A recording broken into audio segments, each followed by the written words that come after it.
Hola, ¿qué tal? Bueno, hemos llegado a esta tercera clase en la que vamos a hablar del capitalismo como momento histórico, como una última edad de lo que denominamos la gran era de la violencia, es decir, esa era que habría empezado hace unos 100.000 años atrás hasta nuestros días.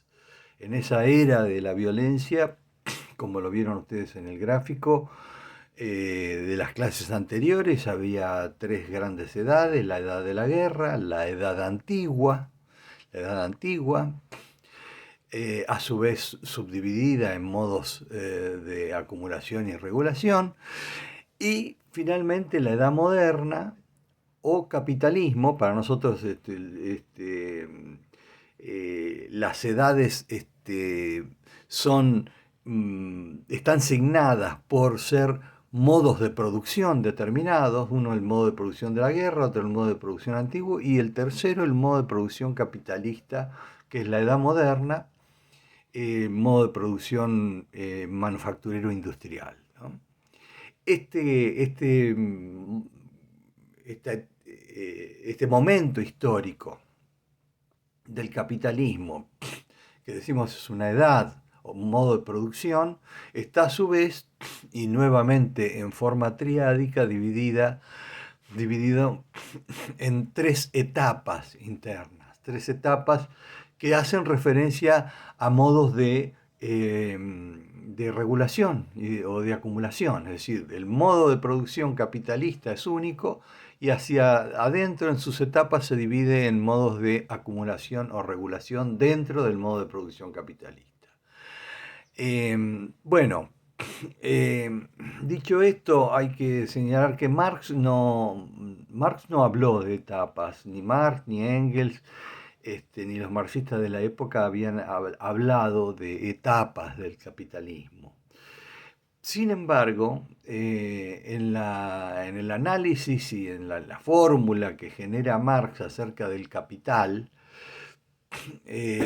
acerca de la dinámica del capital, en la que sí profundizó particularmente, y particularmente su obra máxima, El Capital, en esta forma evoca una dinámica triádica, aunque no en términos históricos, pero sí en términos económicos, en cuanto considera la primera expresión del capital, el capital mercantil, es decir, dinero, mercancía, dinero prima, es decir, la obtención o el aumento del capital a través de la compra-venta simple de la mercancía. Un segundo momento de dinero, mercancía, producción de nueva mercancía a partir de la primera mercancía comprada, es decir, producción de mercancía prima, y venta de esa mercancía, es decir, dinero prima final. Este es el proceso productivo, es el capitalismo productivo, en el que, bueno, ya aparece claramente la plusvalía como la fuente principal de ganancia, y de acumulación. Y finalmente, ya en los últimos volúmenes del Capital, Marx analiza lo que él llama la renta financiera, que en la fórmula de la dinámica del capital es simplemente dinero, dinero prima. O sea, sería una suerte de venta de dinero. En realidad no es preciso este término, pero para hacerlo gráfico, es la renta financiera, la apropiación de la renta financiera. Y entonces ahí tenemos tres momentos de la fórmula del capital, de la dinámica del capital, que evocan de alguna manera esta cuestión triádica en términos históricos, plasmada en términos históricos. Eh, pero ni Marx ni Engels hablan de etapas del capitalismo. El que sí habla de etapas del capitalismo es Lenin. Lenin va a hablar por primera vez de etapas del capitalismo en su ensayo muy conocido, escrito entre el año 16 y el año 1817, denominado imperialismo, etapa superior del capitalismo. Allí tenemos el término etapa, eh, que para Lenin va a ser el imperialismo un modo cualitativamente distinto de capitalismo anterior. Si el capitalismo anterior, el que venía del el 1300, de las ciudades capitalistas, ciudades mercantiles capitalistas, como Génova, Venecia, Brujas, Amberes, y finalmente Ámsterdam también. Desde la existencia de la dinámica mercantil capitalista en estas ciudades, desde aproximadamente el 1300, fines del 1200, 1300, que se consolida y se desarrolla, hasta la formación del gran imperio mercantil inglés hasta fines del siglo XIX, ¿no? Eh, Ahí vamos a ver que este sería un primer capitalismo no monopolista, un primer capitalismo de libre competencia, entre comillas, diríamos una competencia salvaje, pero competencia al fin entre las unidades empresariales hacia adentro de sus propios países. Estamos hablando de los países de capitalismo más desarrollado de Europa, ¿no? Obviamente, Inglaterra, Francia, después Alemania, y unos Estados Unidos que se empezaban a desarrollar. Aquí vamos a tener entonces este primer capitalismo no monopólico en principio, y que se expandía al mundo en una forma particular, que era la colonización del resto del mundo, que era un mundo no capitalista todavía, o precapitalista.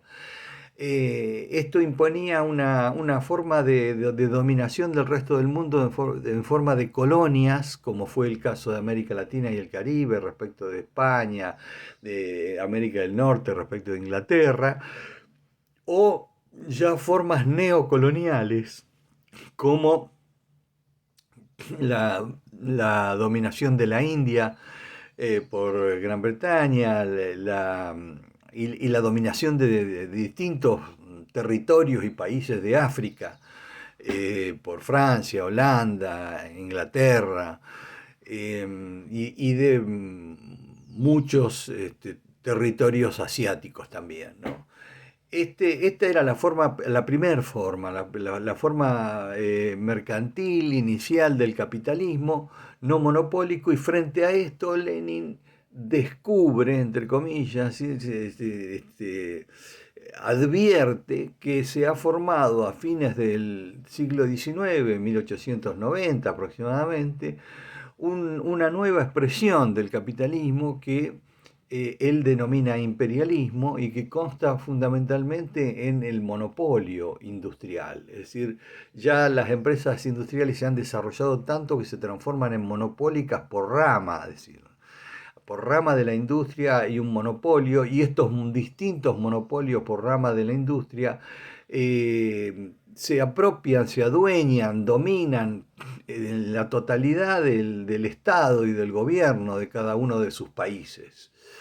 Por eso se lo llama también capitalismo monopolista de Estado. Esto ya entonces es otro capitalismo, es el capitalismo en otra etapa, como dice Lenin, ¿no?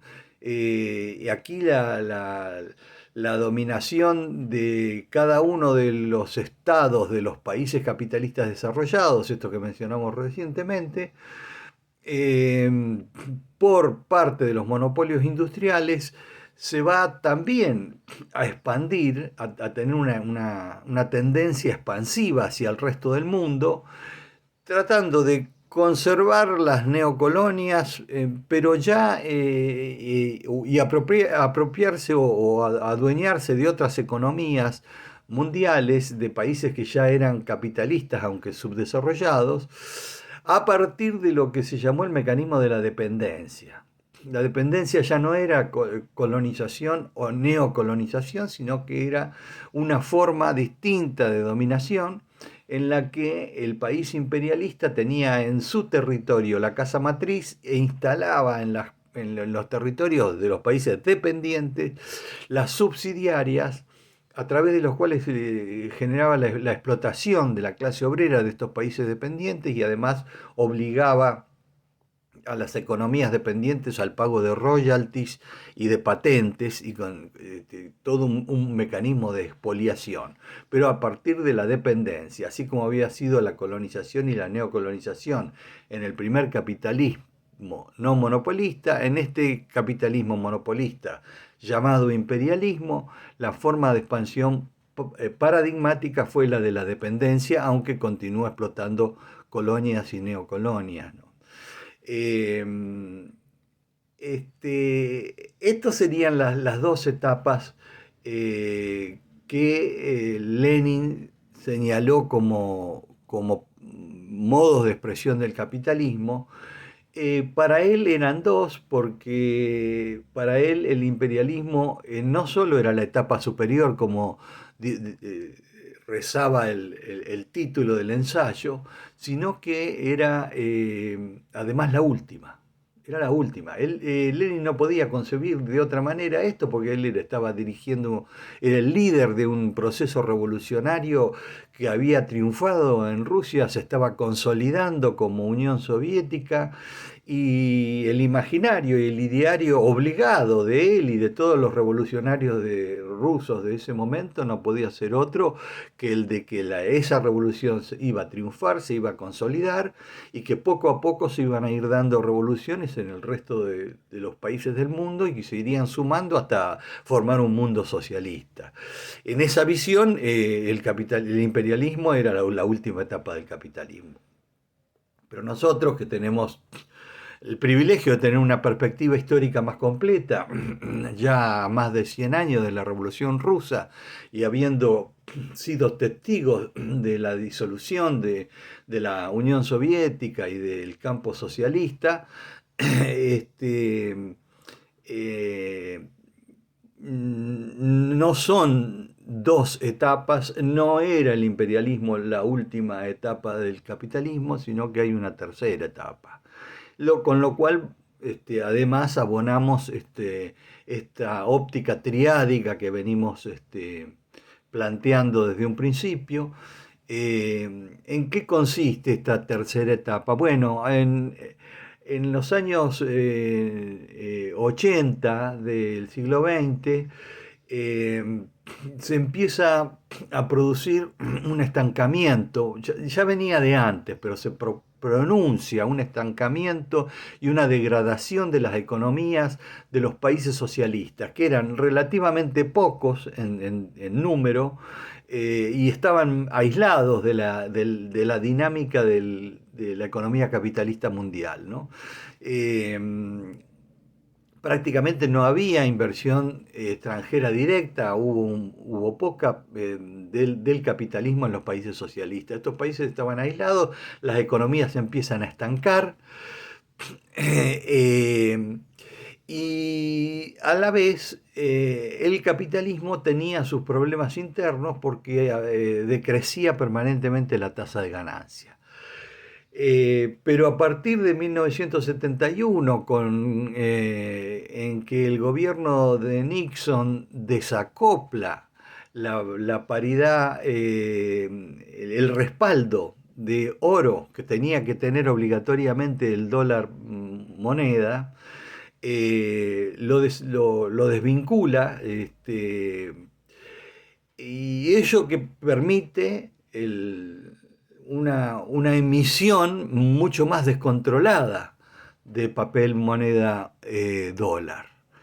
Con lo cual se generan ingentes masas dinerarias que van a ser destinadas al préstamo, sobre todo a los países dependientes, con los cuales los va a expoliar más aún todavía para recuperar tasa de ganancia, pero ya en términos financieros. Y además se produce otro fenómeno en el campo de la gran industria, que es el de que el desarrollo cualitativo de las comunicaciones y del transporte le permite a la gran industria, que tenía una caída en la tasa de ganancia, le permite instalar sus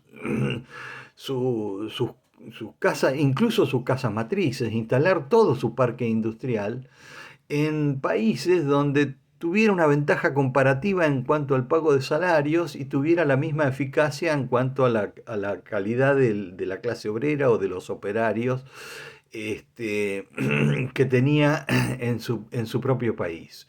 Y esto le permitió recuperar la tasa de ganancia porque los salarios eran muy inferiores en todos estos países donde ahora sí podía instalarse porque el desarrollo de las comunicaciones y del transporte le permitía, se abarató mucho y con ello se permitía entonces que se fabricaran distintas partes en distintos lugares, se ensamblaran en otros y se vendieran en el mercado mundial. Eh, en esta situación el mundo socialista quedó aislado, como habíamos dicho, no era recipiendario de los préstamos, que además eran préstamos leoninos, y tampoco en el caso de la Unión Soviética fue destino de este outsourcing o de esta expatriación de capitales. Y por lo tanto, la Unión Soviética y el campo socialista se disolvieron, entraron en una crisis terminal. Países socialistas más chicos como Cuba y Corea del Norte se abroquelaron en su escasez, digamos, una resistencia tremenda, con grandes sufrimientos. Y hubo en el medio de todo esto una gran excepción histórica. Una excepción histórica que constituyó el hecho de que la mayor parte del parque industrial de Estados Unidos y de Europa occidental tuvo como destino China, donde existía una clase obrera con una aspiración salarial mucho menor que la de los Estados Unidos o la de Europa Occidental, pero una clase obrera bien educada, una clase obrera bien alimentada y con asistencia sanitaria. Esto generó que China fuera el lugar ideal para esta externalización de los parques industriales. Y China lo supo aprovechar inteligentemente a partir de admitir toda esa inversión extranjera directa, pero sin perder el control político por parte del Partido Comunista del territorio chino. Después, cuando veamos el sujeto histórico, vamos a referirnos a qué es lo que pasó verdaderamente con China y cómo se ubicó como parte de un nuevo sujeto histórico a partir de esta situación de excepcionalidad. Pero eso lo vamos a ver después.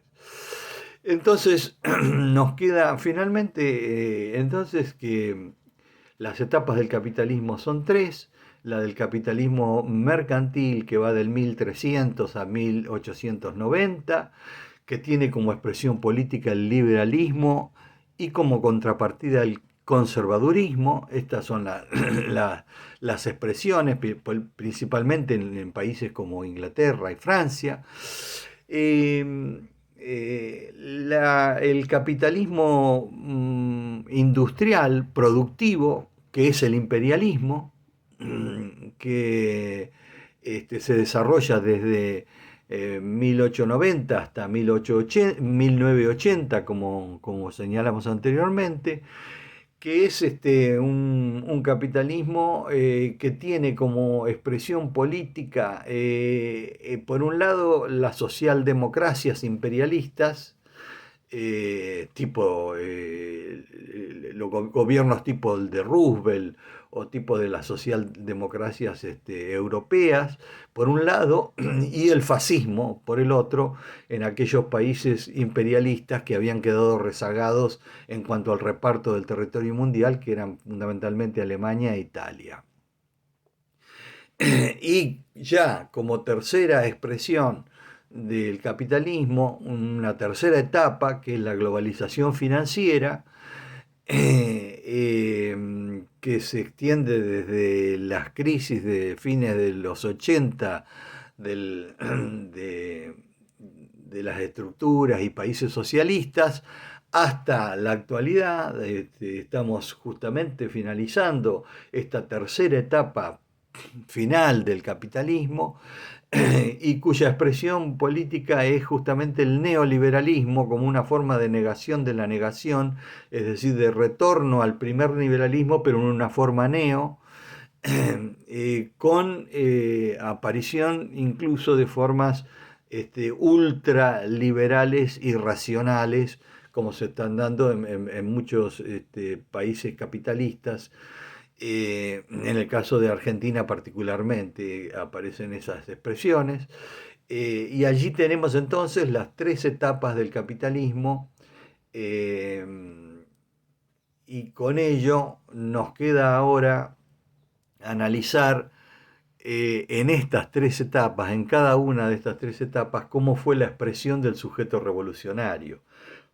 Porque hemos visto las tres etapas del lado del capitalismo, ahora tendríamos que verla del lado de los que lucharon contra ese capitalismo en las tres etapas distintas. Eso lo vamos a ver en la próxima clase. Hasta luego.